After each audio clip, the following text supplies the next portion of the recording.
പ്രിയ സഹോദരങ്ങളെ, ഇന്ന് ഞാൻ നിങ്ങളുടെ മുൻപിൽ വീണ്ടും വരാൻ കാരണം എൻ്റെ ഇടവ പള്ളിയായ പുത്തങ്ക സെൻറ്റ് മേരീസ് കത്തീഡ്രലിൻ്റെ കാര്യം വീണ്ടും പറയാനായിട്ടാണ്, ഓർപ്പിക്കുന്നത്. അവിടുത്തെ സെക്രട്ടറി, ട്രസ്റ്റി, വികാരി എന്നിവരെയാണ്. അതായത് കഴിഞ്ഞ ദിവസം ഞാനൊരു വീഡിയോ ചെയ്തു.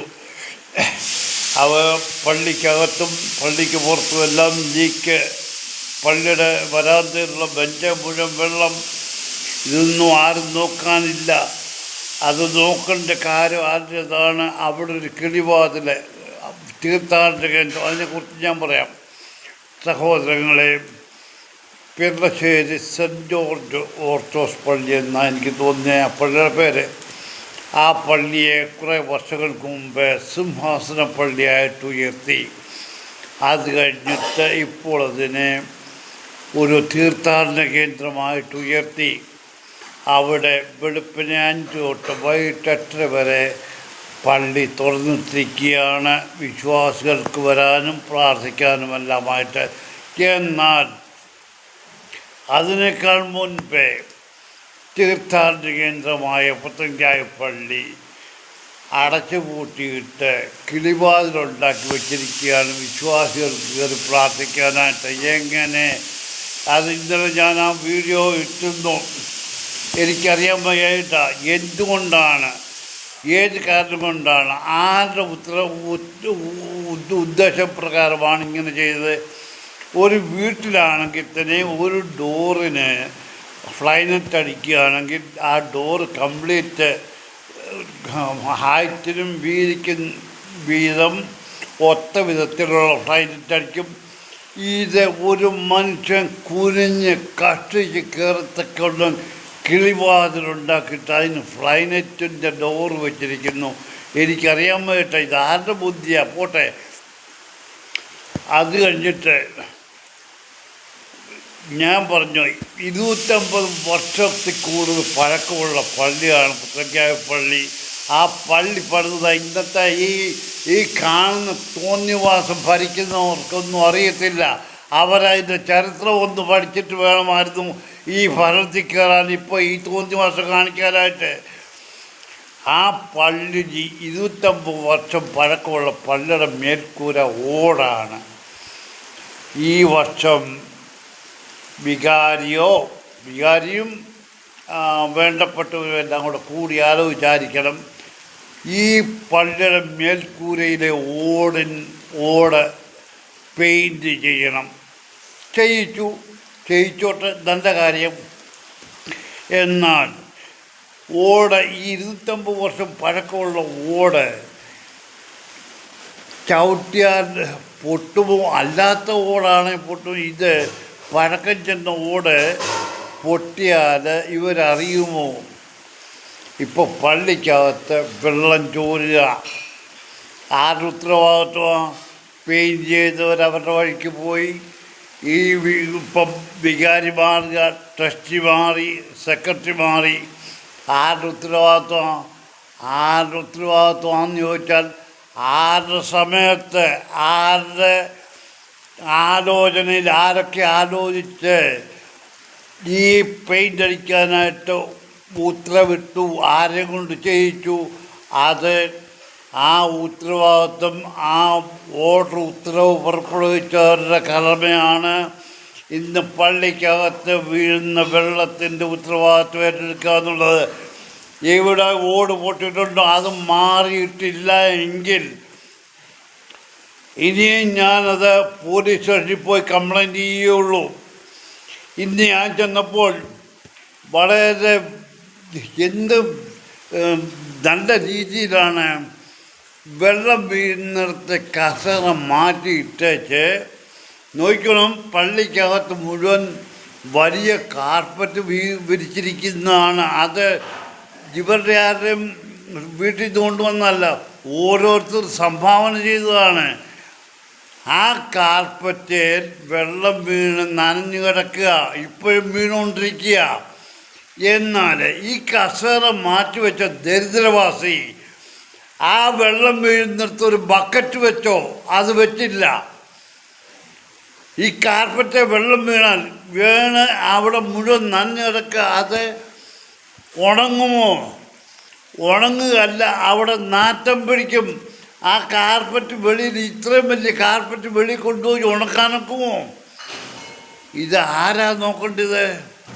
ട്രസ്റ്റിയുണ്ട്, സെക്രട്ടറി ഉണ്ട്, കിഴങ്ങന്മാരെല്ലാവരും ഉണ്ട്.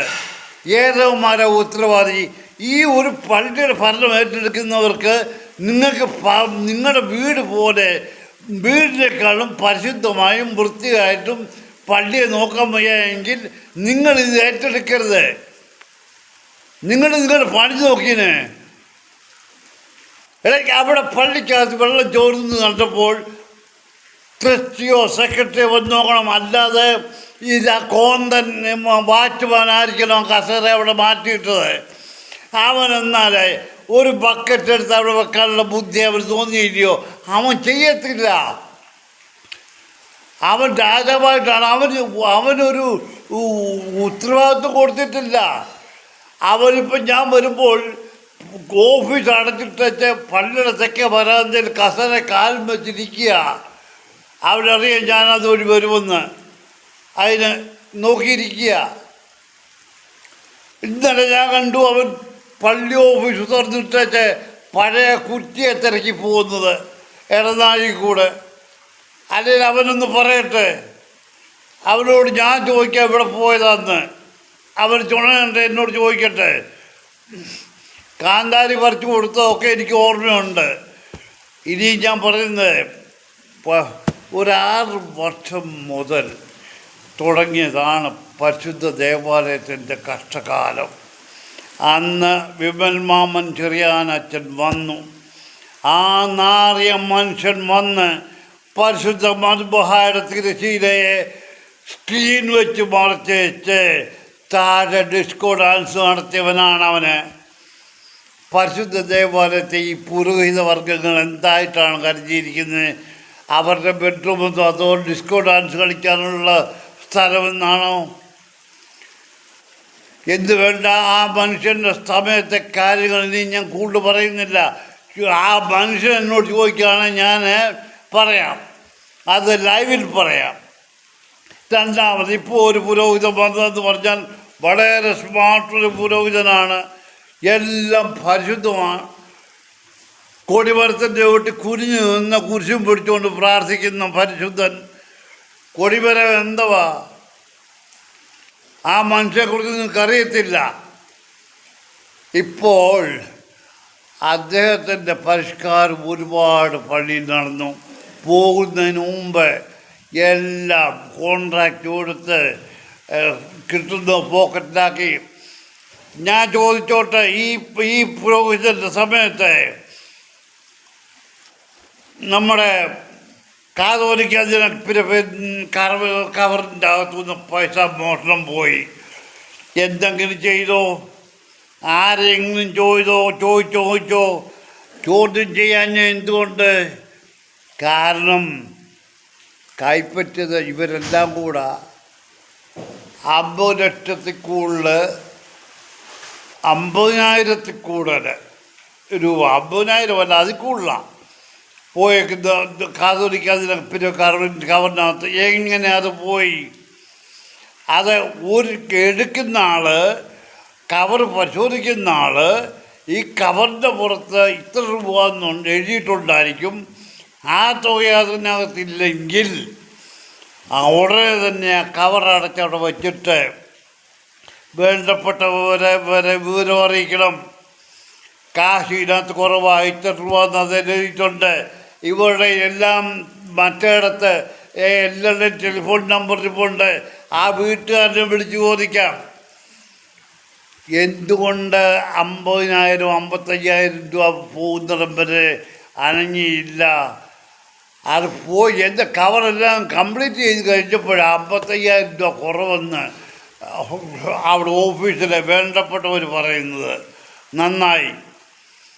അതിന് പുരോഹിതൻ ഒരു വലിയ എക്സ്ക്യൂസ് കൊടുത്തു. എല്ലാ വർഷവും പൈസ കുറച്ച് തരുന്നവരുടെ ബാക്കി തുക അവിടെ പെൻഡിങ്ങായിട്ട് എഴുതും. അത് ഈ വർഷം ചെയ്യത്തില്ല, ആരുടെയും തുക പെൻഡിങ്ങായിട്ട് എഴുതിയിരുന്നില്ല. അതിന് കാരണം എന്താ? കാരണം പൈസ പോയത് ഇവിടാണെന്ന് ഇപ്പം നിങ്ങൾ മനസ്സിലാക്കുക. ഈ പുരോഹിതൻ തന്നെ എന്നോടൊന്ന് ചോദിക്കട്ടെ, ചോണ ഉണ്ടെങ്കിൽ എന്നോടൊന്ന് എൻ്റെ മുന്നേ വരട്ടെ. ആ പുരോഹിതൻ ദേവാലയത്തിനകത്ത് നോക്കിയോ? വെള്ളം ചോരുന്നു എന്ന് ഇതിന് മുമ്പത്തെ ട്രസ്റ്റിയോട് ബന്ധപ്പെട്ടവർ പറഞ്ഞു. അവൻ കൈ കഴിച്ചു പോയി, അവൻ അനങ്ങാതെ പോയി. ഇപ്പോഴത്തെ ട്രസ്റ്റി ഓഫീസിനകത്ത് കസേര സുഖമായിട്ട് എയർ കണ്ടീഷനുണ്ട്, നല്ല പരമാവധാനിയുള്ള ഇതുണ്ട്. അവിടെ നിന്ന് സൂഹിക്കുക. എന്തുവാ ചെയ്യുന്നത് ട്രസ്റ്റി? ഈ വാച്ച്മാൻ്റെ ജോലി എന്തുവാ? ദിവസവും രാവിലെ വന്നാൽ ആ പള്ളിയും പരിസരവും ഒന്ന് നോക്കണം. എന്തിനു വേണ്ട, ആ പള്ളിയുടെ ടോയ്ലറ്റ് വരെ അവൻ പോയി പരിശോധിക്കണം. അല്ലാതെ അവിടെ വന്ന് കസേരയൊക്കെ കവച്ചിരിക്കുകയല്ല. സാധാരണ ദിവസങ്ങളിൽ ഞാൻ ചെല്ലുമ്പോൾ അവന് ഓഫീസിനകത്ത് അവിടെ ഡൈനിങ് ഹോളിൽ, മെയിൻ ഹോളിൽ നീണ്ട ചെയറുണ്ട്, അതിന് കുഷ്യനുണ്ട്. കുഷ്യൻ തലയ്ക്ക് വെച്ച് അതിലോട്ട് കിടന്ന് സുഖമായി ഉറങ്ങുക, അല്ലെ മൊബൈൽ കാണുക. ഈ കാതോലിക്കാതിന് പിരിവിലെ കാശ് പോയപ്പോൾ ഞാൻ ചോദിച്ചു, ഇതെങ്ങനെ പോയി വാച്ച്മാൻ അറിയാതെ? ഉടനെ പറഞ്ഞു, വാച്ച്മാനെ കുറ്റം പറയാനൊക്കത്തില്ല. ഓഫീസ് കെട്ടിടത്തിൻ്റെ 2 വെളിയിലോട്ടുള്ള 2 വാതിലിനും പൂട്ടില്ല. ഇതാരുടെ കുഴപ്പമാണ്? പൂട്ടിലെന്ന് അറിഞ്ഞപ്പോൾ നിങ്ങൾ അതിന് പൂട്ട് വെക്കേണ്ടി വരികയോ? ഇത് വേറെ ആരെങ്കിലും പറയാൻ പറ്റോ? നീയൊക്കെ പിന്നെ എന്താ കോപ്പ് എടുക്കാതെ അവിടെ നീയൊക്കെ ഈ ഉദ്യോഗത്തിൽ കയറിയിരുന്നത്? നിന്നോടൊക്കെ ഞാൻ ചോദിക്കുന്നത്, നീയൊക്കെ മര്യാദയ്ക്ക് ഈ പള്ളിയിലെ ലീക്ക്, പള്ളിയുടെ അകത്തെ ലീക്ക്, പള്ളിയുടെ കാർപ്പറ്റ് ശരിയാക്കുക, പള്ളിയുടെ വെളിയിലെ വരാന്തയിലെ ലീക്ക്. ഇപ്പോഴും ബെഞ്ച് നിറച്ച് വെള്ളമാണ്. ഇപ്പം വെളിയിലൊരു ടെലിവിഷനുണ്ട്, അത് പ്ലാസ്റ്റിക് ഇട്ട് മൂടിക്കെട്ടിയിരിക്കുക. എന്നാലും അവിടുത്തെ ലീക്ക് ശരിയാക്കാൻ അവർ നോക്കുന്നില്ല. എനിക്ക് നിങ്ങളോട് ഇനിയും പറയാനുള്ളത്, ഞാൻ നാളെ വരുമ്പോൾ ഇത് കാണുകയാണെങ്കിൽ, പള്ളിക്കകത്ത് ലീക്ക് കാണുകയാണെങ്കിൽ, ഞാൻ നാളെ പോകുന്ന പോലീസ് സ്റ്റേഷനിലായിരിക്കും.